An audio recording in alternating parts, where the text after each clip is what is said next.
पाठदुखी आणि मानदुखीसाठी विश्रांती किती कालावधीसाठी घ्यायची?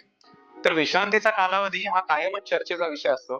काही लोक महिने, 2-2 महिने, 3-3 महिने झोपून राहतात केवळ पाठदुखीसाठी आणि मानदुखीसाठी.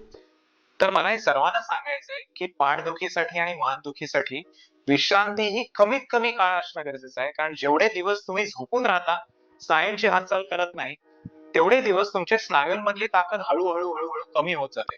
त्यामुळे पाठदुखी आणि मानदुखीमध्ये सुधारणा होणार कशाने? हालचालीमुळे आणि स्ट्रेचिंगमुळे. त्यामुळे जेवढा कालावधी तुम्ही झोपून राहाल, जेवढी तुमची बेड रेस्ट जास्तीत जास्त होईल, तेवढे पाठीचे स्नायू तुमचे कमकुवत होत आहेत. पाठदुखीसाठी आणि मानदुखीसाठी बरं होण्यासाठी व्यायाम गरजेचे असतात, स्नायूंची हालचाल गरजेची असते आणि व्यायामाने जर तुम्ही स्नायूंची ताकद वाढवताय, तर तुमची बेड रेस्ट आणि झोपून राहणं या गोष्टी तुमच्या स्नायूंची ताकद कमी करतात आणि एक्झॅक्ट ऑपोझिट इफेक्ट देतात.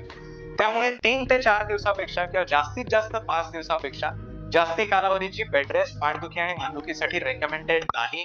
जास्ती कालावधीसाठी झोपून राहू नका. पाठदुखीमध्ये यात काही सुधारणा होणार नाहीये.